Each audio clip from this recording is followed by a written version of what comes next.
This is Aaron Thomas Green. When I left my body, I could actually watch as my body fell to the ground. When he was 6 years old, Aaron stopped breathing in his neighbor's backyard. For about 30 seconds, he was gone. What he says he saw in those 30 seconds, he spent the rest of his life trying to explain. There was, billions and billions and billions of souls that were all together with this sun-like entity. He says he saw the face of God. Says he watched himself choose this life, his parents, his body, even hard things. In this life, they were going to arrange for me to have my nose broken. He says the struggles you're going through right now, that you agreed to them before you even got here. I would need to come back to Earth again. I would have a life where my entire life was one big battle with addiction, and I would die an addict. I've studied hundreds of these stories, and this one answered questions I didn't think anyone could answer. Questions like, why are we here? What happens when we die? And why the hard parts might not be the whole point. So I sat down with Aaron to understand all of it. And this is his story. I want to go back to before this experience even happened. I want to go to a week before you had your near-death experience. Who were you? Kind of walk me through life at that point in time. So at that time I was 5. It was, a little before my 6th birthday. I lived with my parents and my older brother. And this would have been, I think, 1981. Back then we didn't have color TVs, video games, no computers or cell phones, anything like that. So mainly what we would do as kids is we would get in groups, go see my friend. We'd kind of roam around the neighborhood, play kickball in the court or play some kind of other games. And that was kind of a typical day in the life for me. So obviously you were really young when this happened. Take me to the moment where, right before the incident happened and then leading into the incident. Right before it happened, I was playing with some neighborhood friends, maybe 5 or 6 kids, and my brother was there also. In the house behind our house was where one of my friends lived, and we were in his backyard. And I don't know what we were doing, what we were playing, but we were just doing kid stuff, having a good time. And something happened. I don't understand what happened, but I just could not breathe. No matter what I did, I couldn't get a breath of air. And that I could tell it was getting serious. Like I knew this was a big problem. So I was trying to go home to get help from my mother or father. And I never made it home. Like it triggered, the release of my consciousness or soul from my body. And then from there, once you couldn't breathe, what was the next key takeaway from like you being here to you being elsewhere? I mean, it happened pretty quickly, like quickly enough that when I left my body, I could actually watch as my body fell to the ground. Like that's kind of how fast it was. And it was confusing, of course, at first, but it was pleasant. Like it was actually nice to be out of this body. I was a healthy little kid, other than this breathing problem. But even so, it was just so refreshing and freeing and mentally liberating to be free of this, the confines of this body. This body really restricts us in a way that we're used to it, so we don't think about it. But once you exit, you'll realize how restricted you've been while you're in this body. But the feeling of the flow of time, like I could literally feel like immediately that the time just didn't work the same. I view it as I was in a parallel spiritual dimension. That's how I view it. Like there's a dimension parallel to this physical one that we don't see, but we're kind of simultaneously our soul is in it, I guess. As it progressed, I got more and more comfortable. I got more and more mentally liberated. It was kind of like a fog clearing, kind of like waking up from a deep sleep. So at first, I didn't have full use of my faculties and intelligence and whatnot, but the longer I was there, like the more intelligence I got, the more at ease I got being like that, and the more comfortable I got accessing this pool of information that we're all tied to, that we can all access. And then, I don't know, hopefully that gives you kind of a feel for what it was like. Yeah, for sure. When you're talking about time, because you said time is different there, what does it feel like? Yeah, I can't give a full accurate description of how this works. Like I feel like it was created for our benefit so that we could grow and mature and learn very quickly. But it's not like a fundamental trait of our spiritual nature. And so if you think about it, let's say you had something you were trying to understand or figure out, and maybe it would take you a while to figure out. Well, in the spiritual realm, it doesn't take you a while to figure out. Like you can figure it out really quickly. So the net effect of that is like it feels like you're just way more intelligent, or you can process information a lot quicker. So from this point, we're to the point where you have just barely popped out of your body. This fog is starting to clear. What happens next? So a couple things happened very quickly. One was my entire life flashed before me. It was like I relived my whole life in like a fraction of a second, but it was in extreme detail. And again, this is where the timeless nature of it kind of comes into play. Like, how could I process my entire life, 6 years of life, in perfect clarity and extreme detail in an instant? Well, it's because time isn't really, time doesn't really apply. But the cool part was, not only did I have my own, replay the thoughts and feelings and emotions and whatnot of my life, but like I could literally feel how I had made other people feel, like how my actions had affected them. Like I could feel it. And what really stood out was my parents. Like I could really feel them because, obviously as a kid, that was who I had the most interaction with, who I had the most effect on.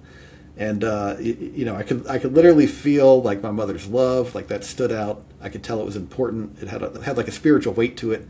And then, my father is kind of funny. He was a good father, okay, but his frustrations, okay, of having little kids, which I have 3 kids of my own now, so I can totally relate to that.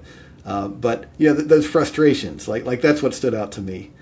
Changing a diaper, kid crying, the financial hardships, or not hardships, but just the stress.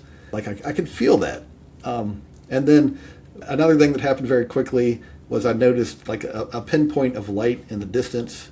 And I've heard other experiencers talk about this, but I didn't continue to focus on it. I definitely noticed it, and I was like instinctively drawn to it. Like I felt that there was an importance to it, but I didn't continue to focus on it. And that was kind of the first immediate things that happened to me. Do you feel like at this time when you experience your life review, you see this light in the corner, do you still feel like you're 5 years old? Immediately after I exited my body, I felt like my perspective was the same. My thinking was the same, but it like really quickly shifted into like I was more mature. I could process information quicker. There was like a background pool of knowledge or experience that I could draw on that kind of, the longer I was there, the more it's like that was integrated into how I viewed things and how I thought. So it kind of morphed as as time went on, I guess I could say, but even though time doesn't really apply. But towards the end of my experience, it was like I'm ridiculously intelligent. I can process information. I understood a lot of stuff.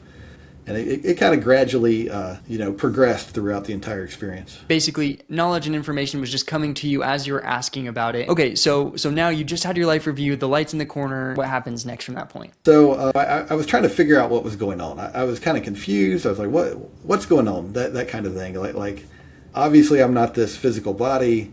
That was just completely obvious. But I was trying to make sense of what was going on, where I was, what was I, I was trying to figure it all out. And one of the first big questions I had was kind of like, well, what am I? And when I asked that question, it was like I could see myself from the outside. It's like I was able to visualize what I looked like. And in that time, I was a round orb of consciousness, like a round ball of faint light, kind of like an egg or a bubble, something kind of like that.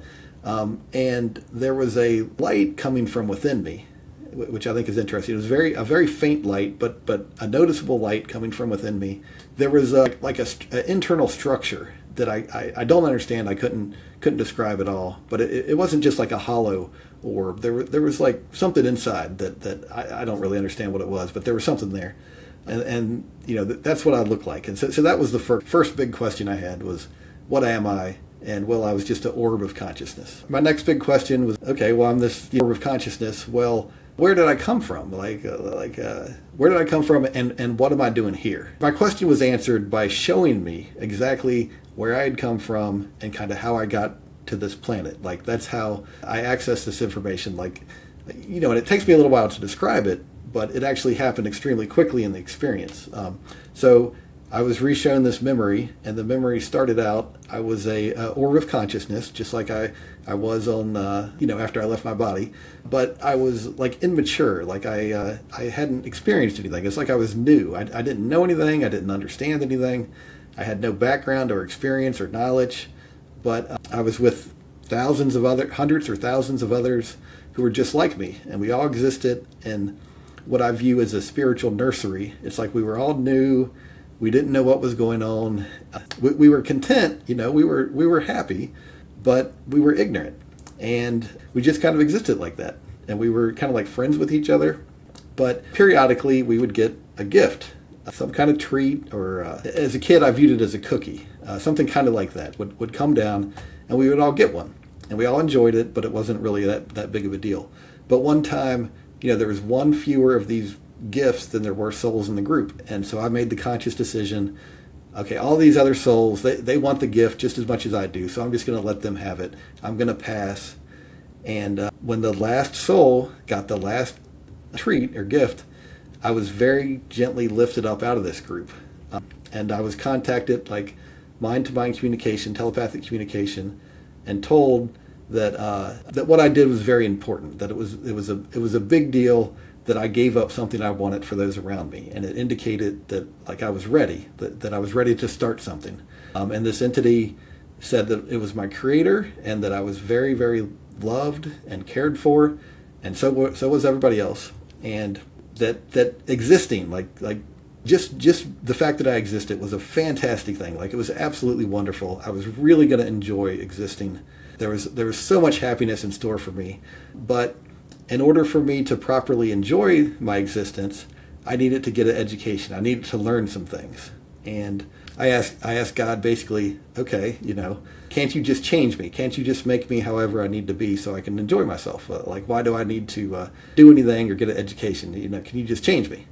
And the answer was, absolutely. God is fully capable of changing me however he might want, but that we were created with free will. And free will is like a cornerstone of our creation. Like it's critically important to God to a degree that I can't even stress enough. Like I can't stress enough how important it is, our freedom and our free will. It's very important to God. He really respects that. And if he changed me or created all of us already mature and complete, it would like be a violation of our free will. And so therefore he wasn't going to do it. That was kind of the gist of it. And he went on to explain the basics. God is loving, kind, compassionate, honest, generous, forgiving, all these positive traits. Like that is what God is. That is who God is. And the entire nature of our existence and enjoyment is centered around those kind of traits.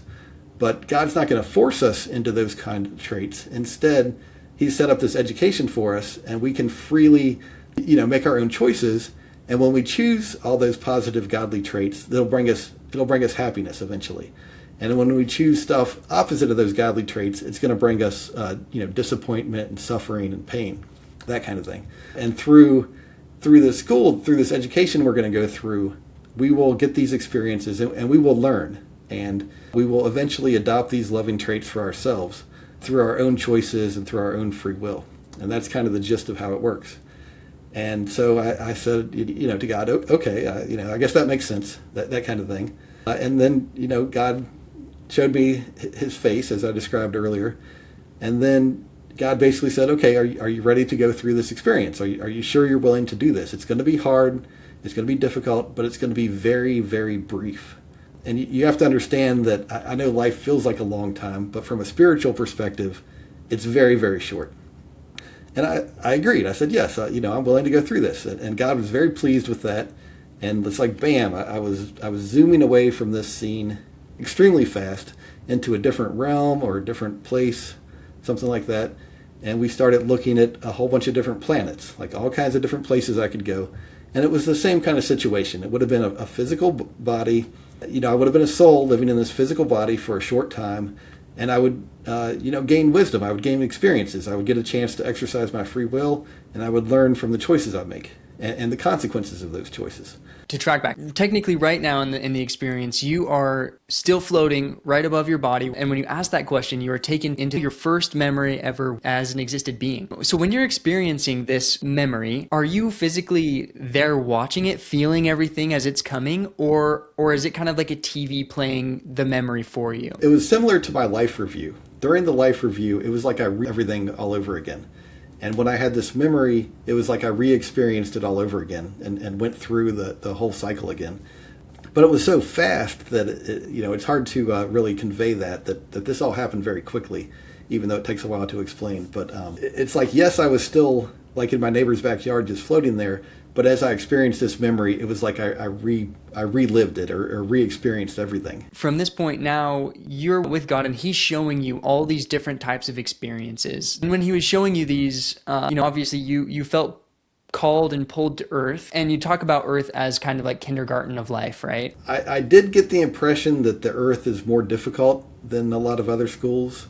I felt like when you pick a planet, it's like you're going to stay there for a little while. You don't have to, but that's how most souls end up experiencing what they need to experience. They pick a planet. They start at the lowest levels, and I don't know exactly what the lowest levels mean, but that was something I was told. And they progress. They learn. They experience. They gain consequences. They gain what we would think of as privileges because they've contributed to society or whatever. But my impression was, generally speaking, a soul, keeps going through their education on only one planet. Continue with your story. God, you're with God. He's showing you all these different worlds. What happens next? Yeah, so we got to Earth, and I saw this planet and people, and I don't know what it was, but I was like positive. Okay, this is where I want to go. I was absolutely sure that the Earth is where I wanted to go. And God asked me, "Are you sure?" And I said, "Yes, I'm sure." And it's like with that second, "Yes, I'm sure," the decision was made, it was finalized, and I was coming to Earth. And that's something that repeated a number of times, where I would make a decision and I would be asked, "Are you sure?" And when I gave the yes, the second yes, I'm sure, then the decision was finalized. And with that, that memory ended, and I was back to my floating around my neighbor's yard. That's very interesting because, I'm sure as you as well, if you've listened and talked to many other people who have experienced NDEs, and that's a common thing I've heard. Like people will pass away in major, maybe it's a car accident or whatever, right? And they don't have to come back to Earth, but they feel a calling that they should, and they'll be asked the question like, "Are you sure you want to do this?" And they'll agree, and then they're just like back in their bodies, right? And maybe that has a lot to do with free will, right? It's like God's like, "Hey, this is up to you, you know. Are you sure? And if you want this, then let's do it," right? Yeah, and then it's not like he asks if you're sure, 20, 30 times. It's that one, "Yes, I'm sure," and then it's done. It's like that's your final answer. In terms of free will, why do you think free will is such a cornerstone? The way I see it is God is extremely powerful. Like we wouldn't even believe how powerful God is. And we're kind of like a smaller than an ant type of thing. And it would be so easy for God to just crush our free will.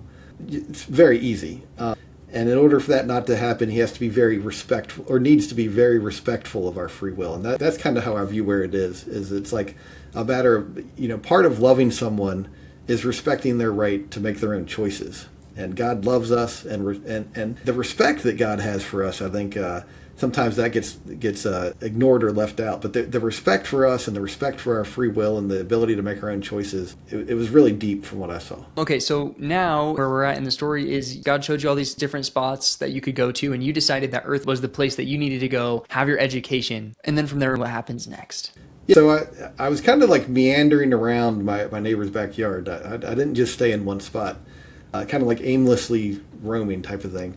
But the next big question I had was like, why am I this person? Why am I Aaron Thomas Green? Like, how did that happen?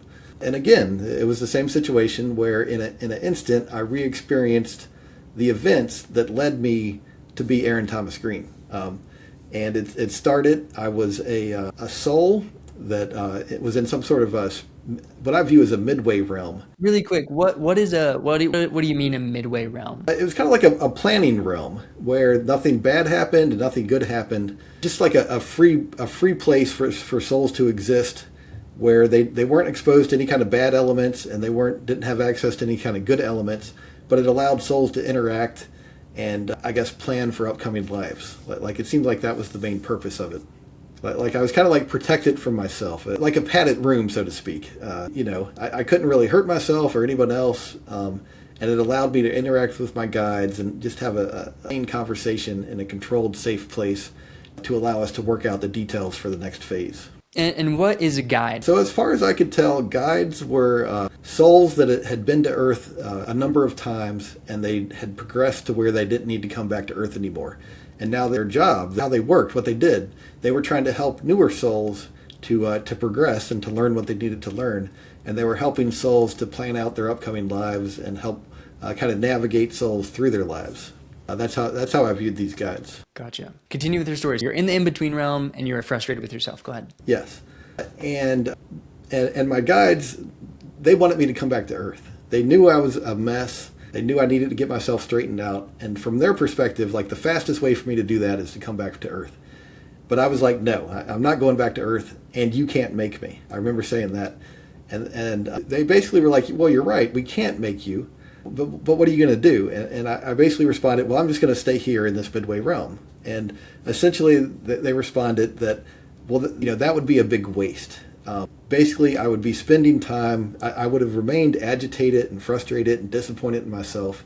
I would have stayed in that condition essentially forever until I finally agreed to accept some kind of help.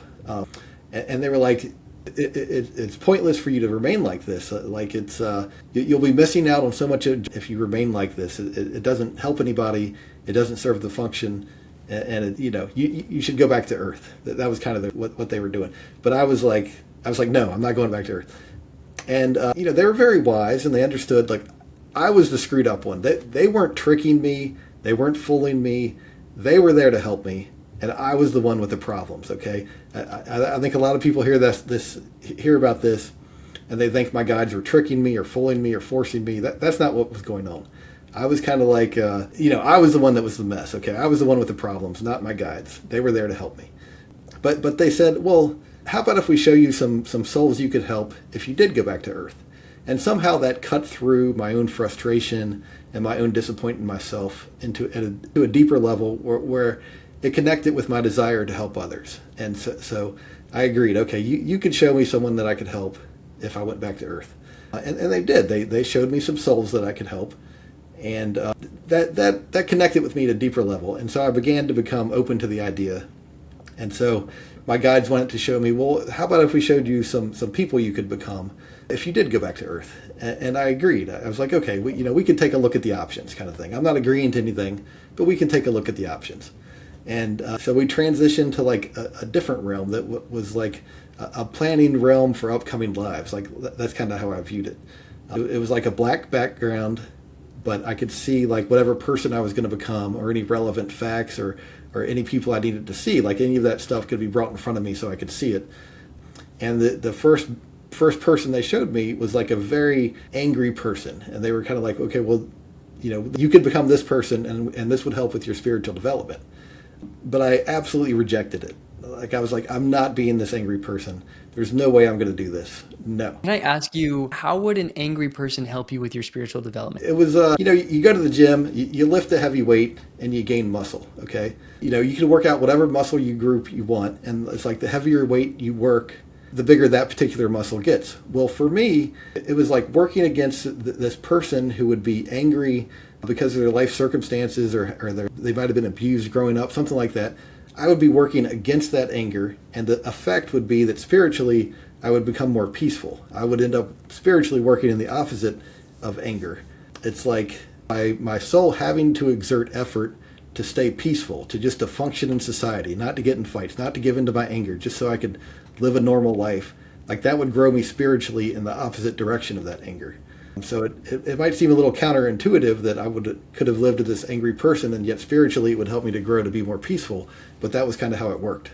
I really quick just wanted to add a note here. Notice how Aaron says that just by living that life and working against the natural desire that the spirit would have had of being angry would have helped that spirit progress to do the exact opposite, just by existing, just by living that life. And I wanted to make that point because oftentimes I feel like we're so focused on trying to become somebody, maybe like Mr. Beast or whatever. The matter of the fact is, first of all, you are important as is, and literally just by being here and going through this life, you are achieving those things that are going to help you spiritually progress. We all have struggles, we all have things we're working on, and I just thought that was just a really important piece. Just being here is enough, and you are doing what you are called to be doing. But I completely rejected it. I was like, I'm not living this life. No. And so then my guides, they respected that. I was firm that no, and they respected it and said, okay, well, let's look at some other options, basically. And so we transitioned to look at a young family. It was like a mother, father with a young baby, and I could be born as their second child.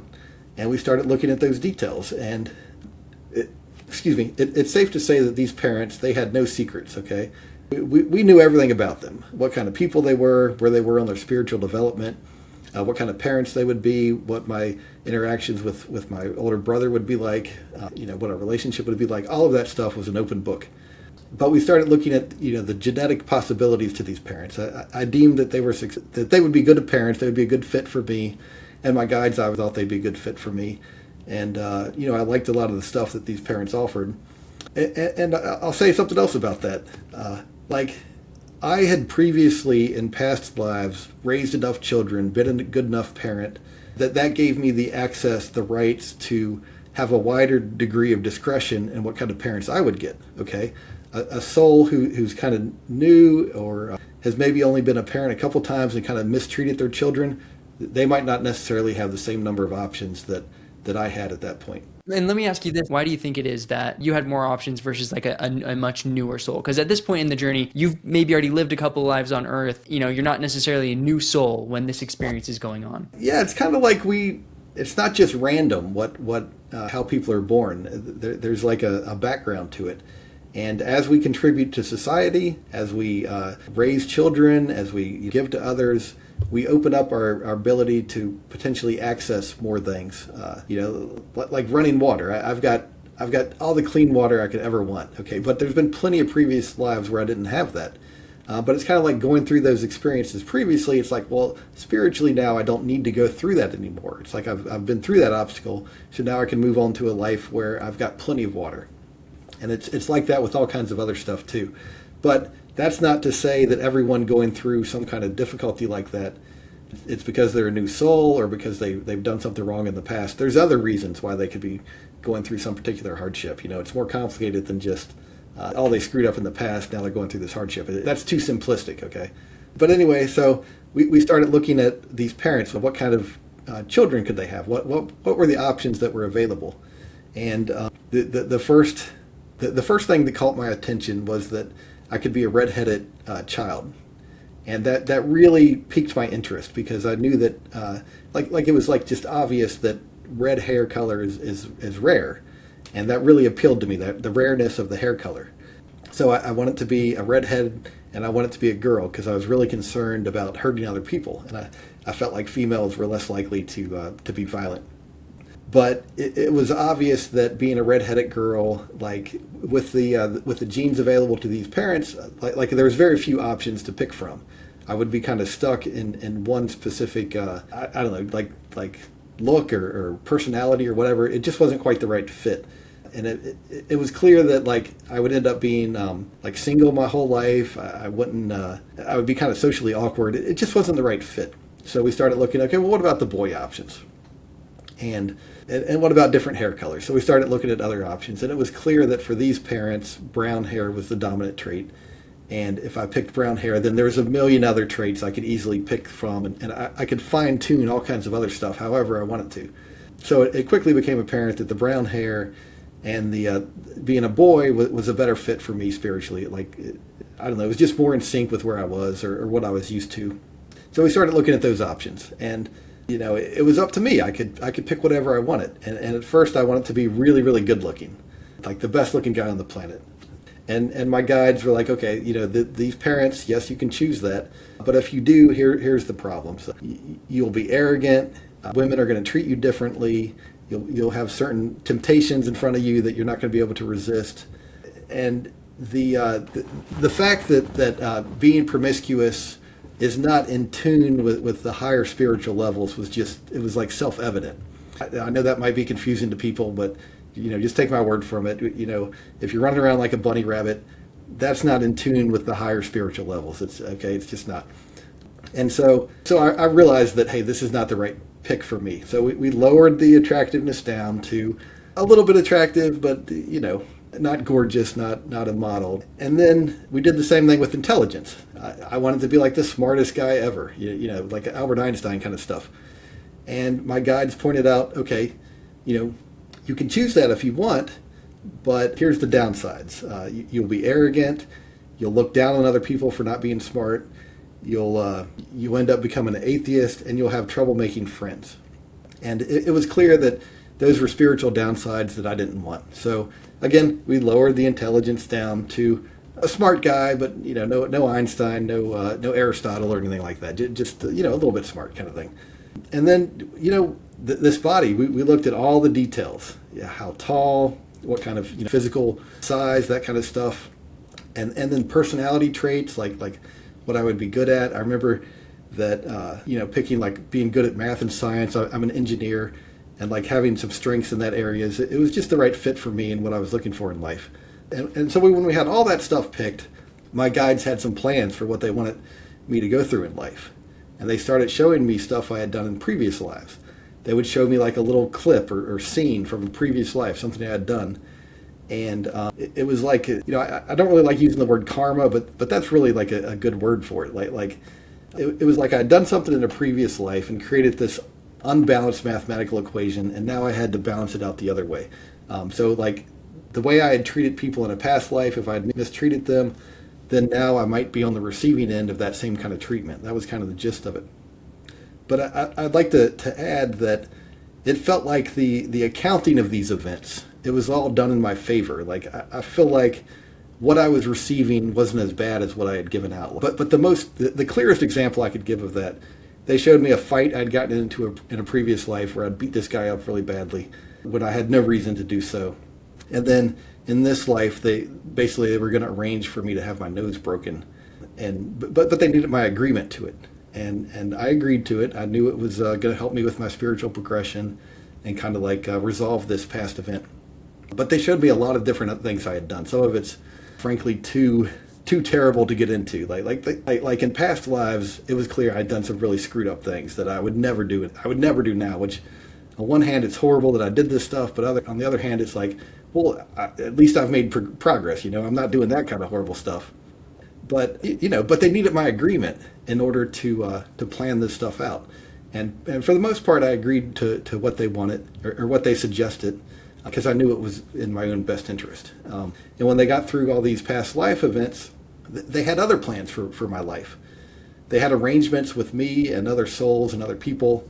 Sometimes I would be helping other people, or I would play some key role that would benefit them or allow their life to progress as intended, or they would play some key role in my life that would allow my plan to progress as intended. And there was like a back and forth where I'm helping other people and they're helping me, and it's kind of all planned out. And my guides and the guides for all these other people, they could plan all this stuff out and make arrangements behind the scenes, like very easily. Like this is just what they do, and this happens all the time. And you might think, well, how the heck can you balance a whole world full of souls with all these different plans, and yet still maintain room for everybody to have free will? Well, God can do that. Okay, I don't know exactly how it's done, but He was doing it. The guides were helping, and we maintained our free will, but we did have a plan for how we were going to work with each other. But they needed my agreement. Okay, they couldn't just force some plan on me. But I agreed to all kinds of stuff, and other souls agreed to all kinds of stuff. And these agreements, why would we agree to some of this stuff? Well, it maximizes our spiritual growth and development. Okay, but when we had all these agreements in place and the body picked, my guides basically said, okay, now take a look at everything that you've picked. Are you sure you're willing to go through with this? Excuse me. So we took a look at the entire life, everything I'd chosen, everything I'd agreed to. And I said, yes, I'm willing to go through with this. And this was kind of like one of those, is that your final answer kind of thing? Are you sure you agree? And when I agreed the second time, it's like, bam, the decision was made, and I was off to begin this life. And that ended this question I had. How did I become this person? Like it had been answered. I saw the whole process, and then bam, it's like I was back to just kind of meandering around my neighbor's yard. One of the next key points that I want to dive into here, one of the things that you had to struggle with was an alcohol addiction through this lifetime. Yeah, so that was in the life planning process. The way I saw it was that in a previous life, I had contributed it to somebody else having an addiction. I think what was going on is there was some kind of drug that I was selling to this person. And it was basically ruining their life. But it was like I was making money off of this. So I just kind of laughed at them, look at this fool giving me this money. But, I was in the wrong, okay? What I was doing was wrong. I was taking advantage of this person. I was contributing to the problems in their life, that affected more than just them. And my guides, in order to put me on the other side of that so I could learn, right? Here, I had played this role, but if I get the consequences of that kind of role and face addiction for myself, that I'll learn from it. And that was the gist of it. And alcohol is kind of what we settled on, as this is the kind of addiction that works for me. And ironically, I talk about this in my book, but I don't usually get into it. But that's part of the reason that I picked this name. I was able to pick my name because it was going to be the name I'd have my whole life. I was actually able to exert, or allowed to exert, a little bit more influence over my parents. And one reason I picked Aaron is because of that AA at the beginning of my name. It played into Alcoholics Anonymous, which was actually important for me, helped me get off of my alcohol addiction. And one of the things that you talk about is, for example, it's like, let's just say you have an alcohol addiction, and you in this life, right? You've been sober for over 10 years. Congrats, that's amazing. A key thing that you also learn from that is control, right? Which is a very heavenly principle, a very important thing in the heavenly realms, to have control. Did you have any idea what happens when somebody struggles with, alcoholism or drugs or whatever, and their life ends? Yeah, absolutely. That's a great question. A substance abuse problem or an addiction is actually a spiritual problem. I know it manifests itself as a physical addiction, but it's a deeper problem, okay? And we need to overcome those problems.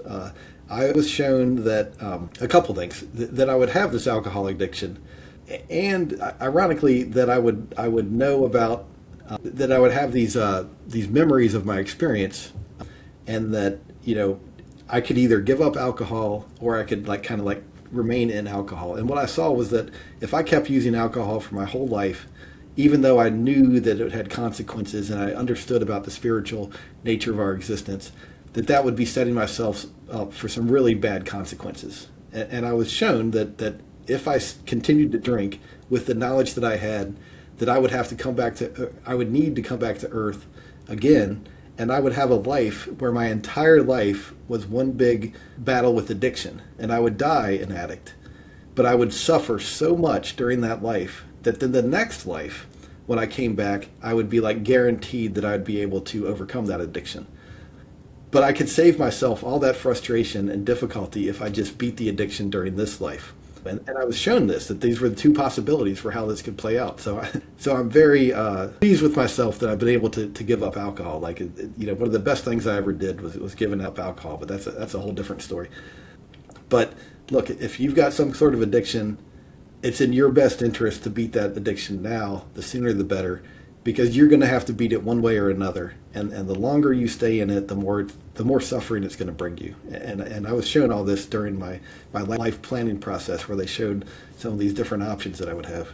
Congrats on overcoming it. That's awesome. And what advice would you give to anybody out there who may be struggling with alcoholism or drugs or whatever it may be? What kind of advice would you have for them? Everyone's got to face that battle for themselves. But for me, Alcoholics Anonymous was very helpful. They have a good program that was very helpful to me personally. And I know there's lots of other people who benefit from that program. I think also alcohol and addiction, it kind of tricks you. It kind of ruins your life and convinces you that everything else in your life is all screwed up.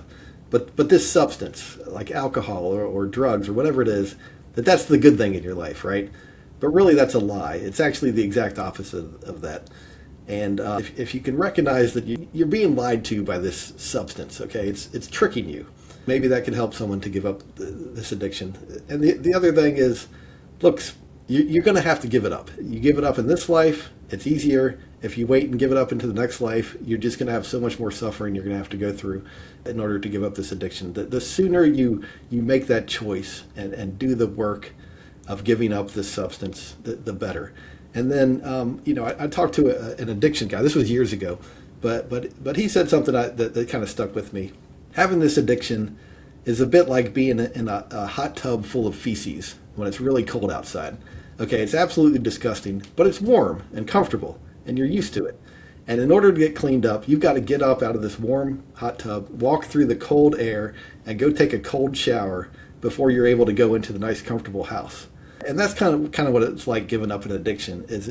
It's challenging. It's a change. It's uncomfortable, but it's worth it. Okay, it's totally worth it to go through the change. It gets easier as time goes on. Giving up your addiction is really hard right at first, but it gets progressively easier. Okay, and it's worth it. So, I would encourage anyone who's facing addiction to take those steps, do what's necessary, beat the addiction now to avoid all kinds of trouble that addiction is going to bring you one way or another. So let me get back on track to where we were in the story. There's one more big question I had, which was kind of like, I knew that I'd lived many lives. Okay, I can't even tell you how obvious that was, that everyone's living multiple lives. It was painfully obvious. Can I actually pause you on that super quick? So reincarnation, right? That is a very interesting topic for a lot of people. A lot of people have a very difficult time understanding that that's even a possibility. Probably because I think we can all agree this, I think I have an amazing life and gosh, it sucks. You know what I mean? And there's way worse lives out there, trust me. But I think everybody, in a sense, really resonates with that. And probably it's because, it's so unnatural to be human, to be here, to go through hard things. But, in terms of talking about reincarnation and living multiple lives, is there anything that you could maybe help somebody who's having a hard time understanding why that would be a thing, and maybe give them a little bit of maybe peace or understanding as to the importance of that? I guess the first thing I would throw out there is the same people that have a lot of trouble believing that a soul could live multiple lives have accepted this idea that God is torturing souls for all eternity. Okay, how society has accepted that, or a lot of Christian communities or other religions have accepted this idea that God is torturing souls for all eternity, but the idea that God gives souls a second, third, fourth chance is unacceptable. I don't know how we got here, okay? It doesn't make any sense to me. But we need to get it out of that because it's not right. It's just not working. Look, we have multiple lives. It's just how it works. I think you can accept. One thing I'd like to point out is, look, God is fair, okay? One individual life is obviously not fair, okay? We all recognize that. There's stuff going on where you're like, well, obviously something's not fair. It only appears not. It's like a deliberate illusion, okay? It actually is fair when you consider what happened before for that person, the spiritual development they get out of their life, and then what's going to happen afterwards. If you consider that there's multiple lives going on here, it becomes a lot easier to accept that God is fair and that this spiritual journey that we're all on is fair. People can think what they want to think, but I saw it for myself. We have multiple lives, and lots of other experiencers have seen it for themselves, okay? I'm not the only one who's sharing this information. It just makes sense if you think about it, that God gives souls multiple chances. And I'm telling you, it's how it works, and so are countless other people. And then just to really add on top of that, basically my understanding of it is, if you needed to learn how to be all of the characteristics that God has, which is caring, loving, kind, do you really think that you could learn all of those in 100 years? People need to reach their own conclusions, but... What was the question again? Remind me, Aaron. Yeah, so basically my question was like, okay, I've lived many lives. What was I doing between lives? That was the gist of my question. And it's like I re-experienced what I would call clips, like a brief snippet from between lives. I got a real good picture of what I'd been doing between some of these different lives. And there was a wide range, everything from really terrible to really terrific. And if you want, I'll step through some of these things. It started with the first thing I saw was what I would consider to be a hellish realm. I had the appearance of like a monster. Instead of having arms, I had claws.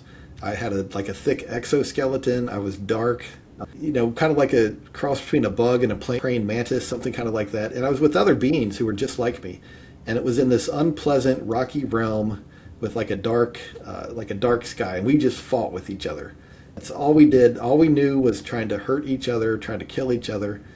And no matter how badly we injured each other, the wounds, even though they were very painful, they would quickly heal. And so we were just fighting. And it was never going to change. That's just where we were. But eventually something changed inside me. I got tired of this fighting. I didn't want to hurt them anymore. I didn't want to hurt these others who were with me anymore. And as I knocked one of these other souls to the ground, I wanted to help him up. Like it's like snap. It's like I snapped out of it, kind of thing. And as soon as I had this idea that I wanted to help this other soul instead of hurt them, this being of light, there was a couple angels or being of light up above. One of them swooped down and pulled me up out of this horrible fight. And I asked him, why did you pull me out of this fight?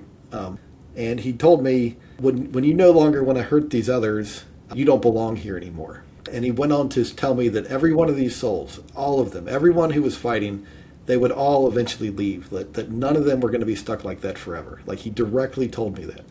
Okay, really quick. This part is not Aaron's life on any kind of Earth or planet.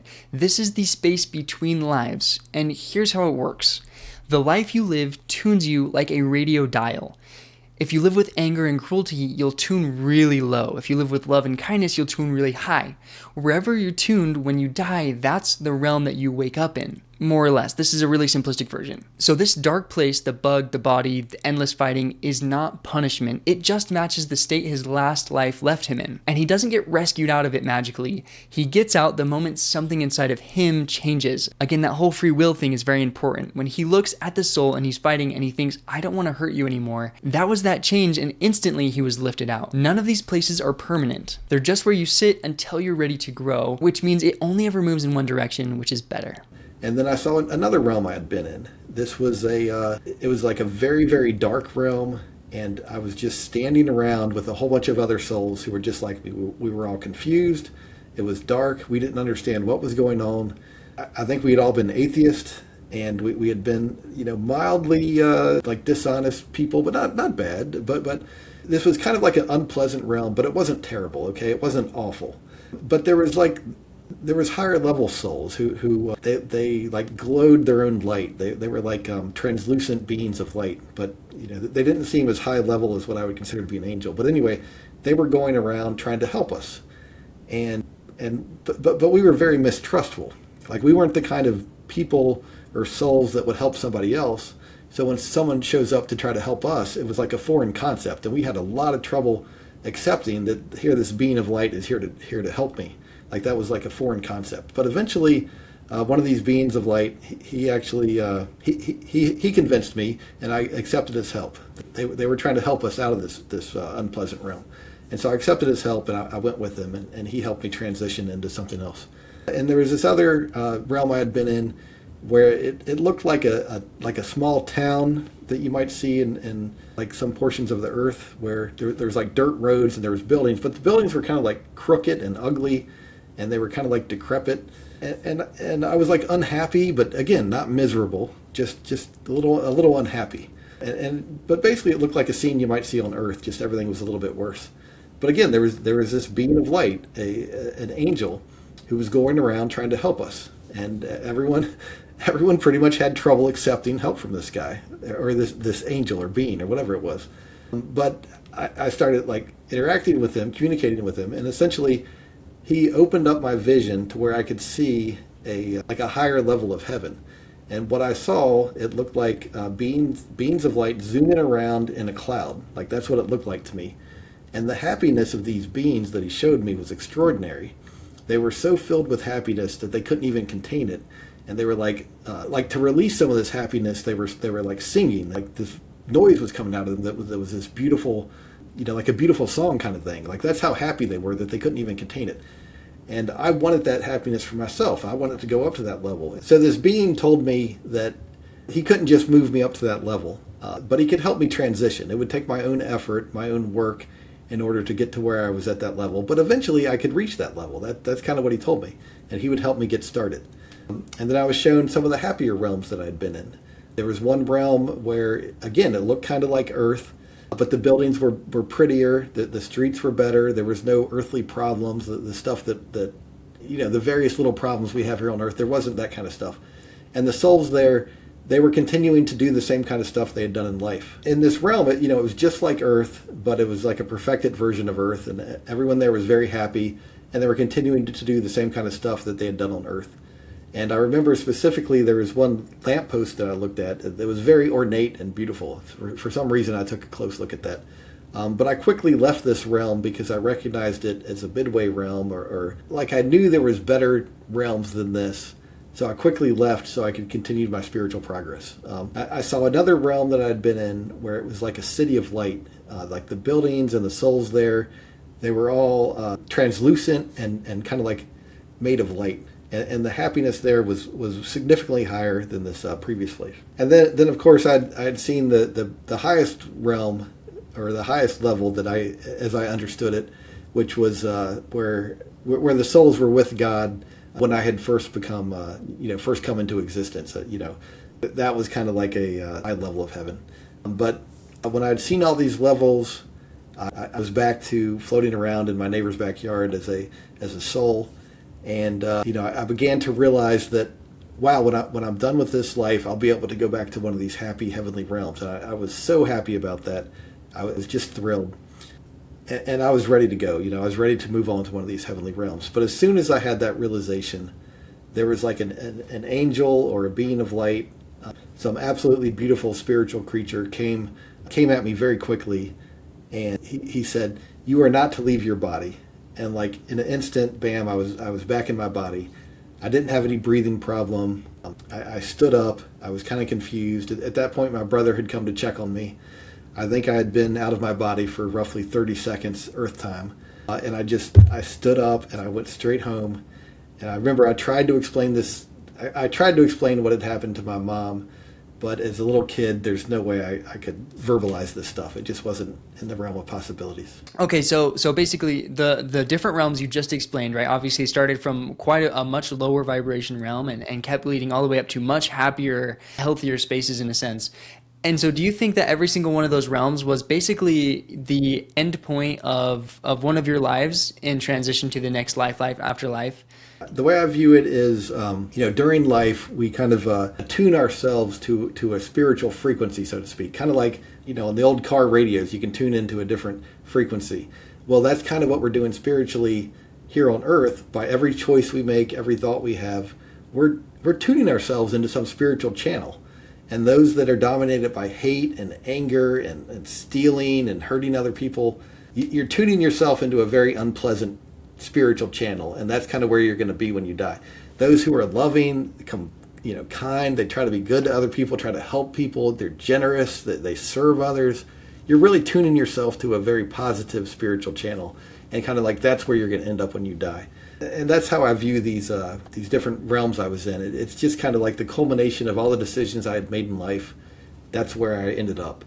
And so, we're not just passive observers in our existence, okay? We are active participants, and the choices we make in life, they directly play into what kind of experience we're going to have in the afterlife, and they play into what kind of experience we're going to have in future lives. So it's in our own best interest to make these positive, loving choices.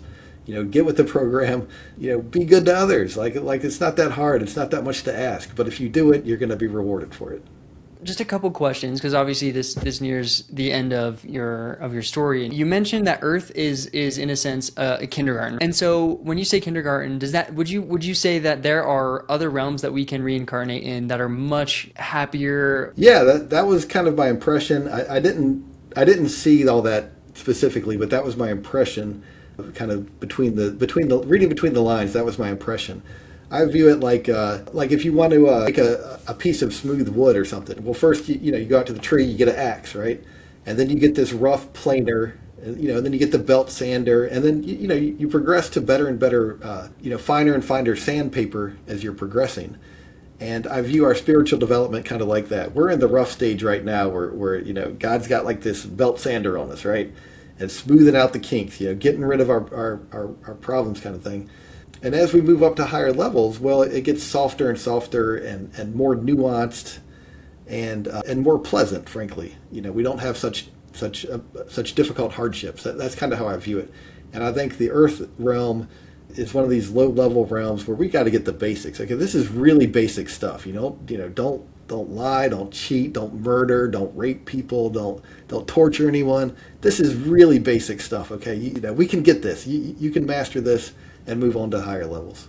How come you would say it's so much harder to change our mindset in the spiritual realm, even though we're connected to so much more information? To me, it just seems like, okay, well, obviously God's real, so how come I just kick this bucket? Help me understand that. The exact mechanism of it I can't really explain, but basically in the spiritual realms, we exist at a much higher degree of freedom.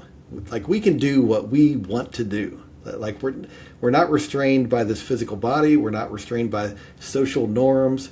We're not restrained by how we think other people are going to think of us.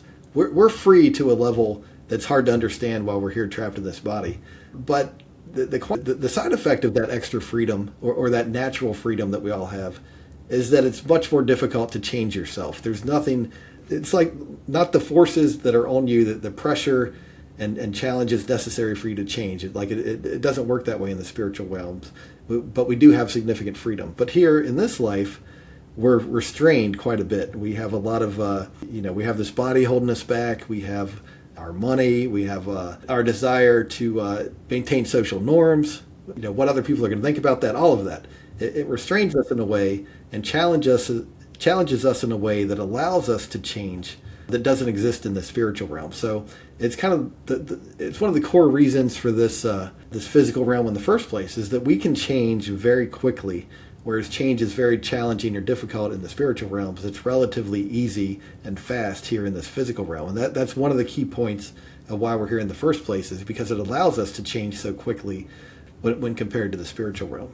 Great and crappy part about that is you can go downhill super fast, and I guess you can go uphill super fast. As I understand it, we don't actually lose our spiritual progression. It's more like a detour. But if we do screw up a life, we're going to be faster the next time around to get ourselves straightened out.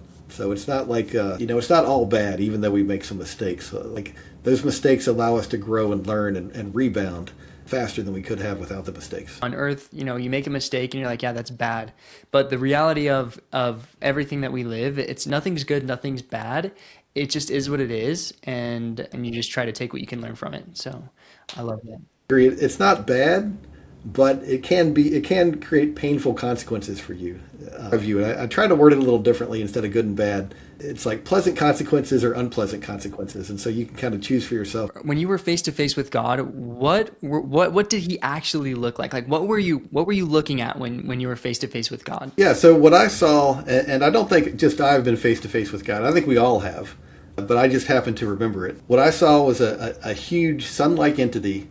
And the difference between what we think of as the sun and what I saw was that there was billions and billions and billions of souls that were all together with this sun-like entity. They were like each soul was kind of like a drop in a giant ocean. But this huge entity was made up of these individuals that all contributed to the whole that made up God.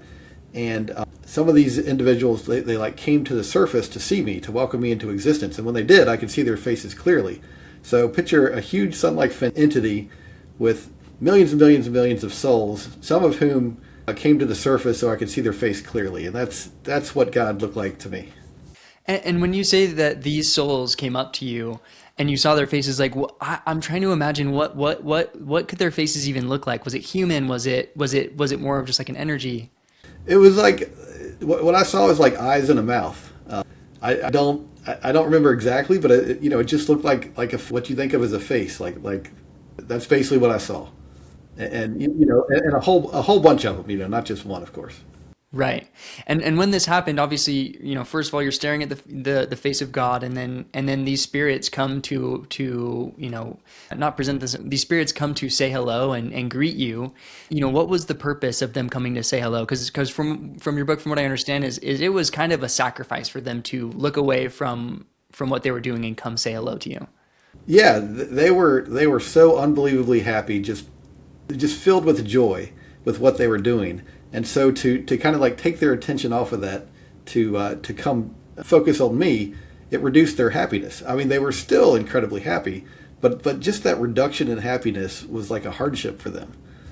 But they had been through what I am now going through, which is this physical experience to gain an education. They had all been through that. They had learned what they needed to learn. They had progressed however far they needed to progress, and now they were just enjoying their existence. And they were really excited that I was going to join them because, me and everyone else, we're all unique and irreplaceable. We're priceless, and we just can't be replicated. No one else can do what we do. And so they were really excited that I was going to join them because it would increase their happiness even more than even though they're already incredibly happy. When I joined them, that would increase their happiness even a little bit more. And so they were excited about that.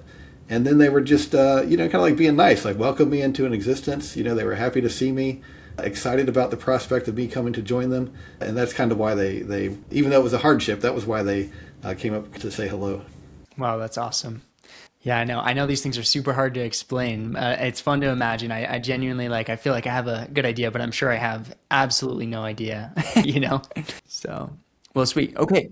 Like the wisest person on earth with the best understanding of God, it is still like nothing. It's just, as a human, we're just barely scratching the surface kind of thing. Right. Right.